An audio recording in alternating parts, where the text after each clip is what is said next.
அவர் தாய் கழகத்துல தான் சார் போயிருக்கேன்னு சொல்றாரு. தாய் கழகமா நாய் கழகமாங்க? ஏன்டா உனக்கு எதிராக தாய் கழகம்? தீக்கா தானடா உனக்கு தாய் கழகம். தீக்காலேருந்து திமுக, திமுகலேருந்து அதிமுக. தாய் கழகம்னா நீ தீக்காக்கு போய் சேர்ந்துரு. ஊர் அடிச்சு உலையில போட்டு அடுத்தவன் சொத்தெல்லாம் ஆட்டையை போட்டு பெரியார் பெரியார் பெரியார்னு சொல்லிட்டு ஊர் மக்களுக்கு ஆப்படிச்சுனுங்கிறானே தீக்கா, அதில் போய் சேர என்ன அங்கே ஒரு அதிகார பரப்பும் இல்லை.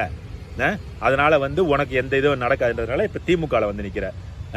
இப்படி கேடு கட்ட பொழப்பு செய்யறதுக்கு வேற ஏதாவது தொழில் செய்யற. மற்ற தொழில் செய்யறவங்க எல்லாம் கையெடுத்து கும்பிடணும் இந்த தொழில் செய்யறதை விட. அவரு 70 வயசை கடந்த ஒரு மூத்த அரசியல்வாதி. அவர் நீங்க இவ்வளவு பேசும்போது அவர் யோசிச்சிருக்க மாட்டார். அவர் என்ன சொல்ற, மக்கள் நலனை மட்டுமே கருத்தில் கொண்டு என் மீது யார் வேணாலும் அவதூறு தூத்தட்டும், எனக்கு ஒரு கவலை இல்லை, ஆனா நான் மக்கள் பணியில் தான் இருப்பேன், அதனால நான் திமுக போறேன்னு சொல்லியிருக்கேன். என்ன மக்கள் நலன் சொல்லுங்க? இப்ப நீ இது வரைக்கும் நீ செஞ்ச மக்கள் நலன் என்ன சொல்லு?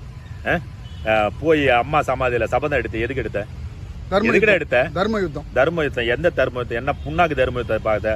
உன் பதவி போயிடுச்சு, உன் பதவியை மீட்டெடுக்கிறதுக்காக தர்ம யுத்தத்துக்கு போனேன். இப்ப அதுவும் உன்னால எடுக்க முடியல. கட்சிக்குள்ள எப்படியாவது ஒரு பதவியை பிடுங்கலான்னு பார்த்தேன், அங்கேயும் உன்னை மதிக்கல, நாய் கூட மதிக்கல, கட்சி தொண்டர் எவனுமே மதிக்கல உன்னைய. ஏன்னா உன்னோட கீழ்த்தரமான புத்தி எல்லாருக்குமே தெரிஞ்சிருக்குது. தெரிஞ்சனாலதான் உன்னை கட்சிக்குள்ளேயே மதிக்கலடா. அதனால தூக்கி போட்டோன்னே இன்னைக்கு போய் ஸ்டாலின் காலில் உழுவுறி. அதை விட ஒரு கேவலம் இல்லை? ரொம்ப கேவலமா இருக்குது. ஒரு கட்சியை அசிங்கப்படுத்திட்ட. அதிமுகன்ற கட்சி இதோட காலி ஆயிடுது.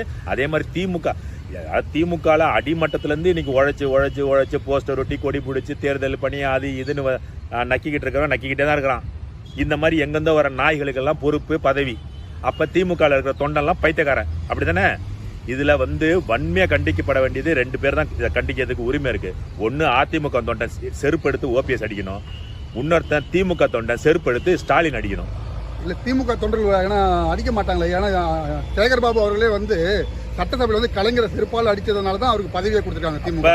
இப்ப எந்த தொண்டன் ஸ்டாலின் அடிக்கிறானோ அவனுக்கு மேபி பதவி கிடைக்கிறதுக்கு வாய்ப்பு இருக்குது. முயற்சி பண்ணி பாருங்களேன். நன்றி. நன்றி.